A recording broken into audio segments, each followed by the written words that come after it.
Hello, once again, this is Safari Trader, na leo nataka kushare na wewe short story kuhusu maisha yangu, kuhusu how I figured out about trading na vitu vingine. Lakini kwenye story ya leo naamini nitakwenda kuamsha nafsi yako kuanza kuelewa ukweli na kuachana mambo ambayo sio ya ukweli. Hii video imekaa kiroho zaidi. Japo nitakuwa naongea kwenye maisha ya physical, lakini lengo langu kubwa ni kukuonyesha ni kwamba maisha yetu yako based kiroho zaidi kuliko mwili. Najua unaweza usinielewe, lakini sikiliza video hii, pengine unaweza kaelewa nini namaanisha. Story yetu inaanzia mwaka 2022. Mwaka 2022 ni mwaka ambao mimi ni mwaka wangu wa kwanza kufika Dar es Salaam.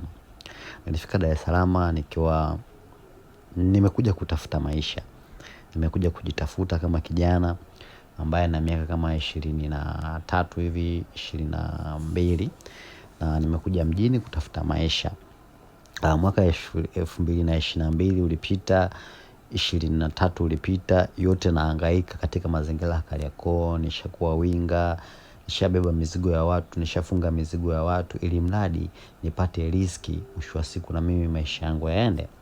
Mwaka 22 ulipita, 23 ukapita. Ulipofika 24 kidogo vitu vikawa more interested, kwa sababu kipindi hicho nikapata kazi sehemu fulani. Na siku zangu za nyuma zote nilikuwa na wish kwamba siku moja nipate kazi sehemu ya uhakika, niishi fresh, niwe na pesa ya kumudu maisha yangu kama hivyo. Sasa basi mwaka 2024 ndio mwaka ambao sasa mimi nikapata kazi rasmi. Nikaanza kazi kwa madam moja maeneo ya Kariakoo. Nikaanza kuifanya ile kazi na maisha yangu sosili yalibadilika. Nikawa mtu mwenye afya tele, nikawa mtu ambaye naweza nikajihudumia vizuri, maybe hivyo kutoa support katika upande wa pili, maybe familia, mtoto, dada, hivyo maisha yangu yakabadilika. Lakini hapo jambo jipya lilianzia, na hapo ndipo story yangu ilipobeba ujumbe mkubwa sana ambao kama wewe ukiusikiliza pengine kuna kitu kinaweza kikaamka ndani yako. Story ilikuwaje? Story ilikuwa hivi. Nilianza ile kazi, miezi kadhaa ilipita, kama 3-4. Nikaanza kuona namba zinazojirudia. Pengine unaona moja zipo kama 4 hivi.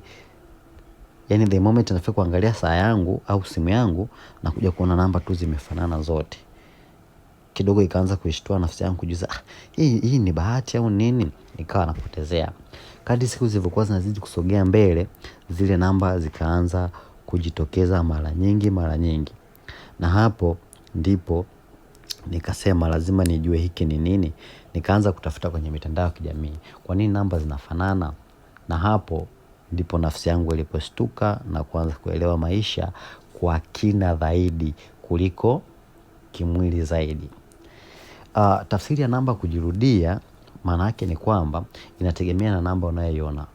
Lakini tafsiri ya namba kuona imejirudia mara 4 ni kwamba malaika wako anakuwa yupo karibu na wewe. Kwa hiyo kipindi kama hicho unaweza ukaweka zile wish, unaweza ongea na malaika wako, pengine Mungu wako, ukamwambia kitu ambacho unakitaka. Yeah. Sasa kipindi kama hicho nadhani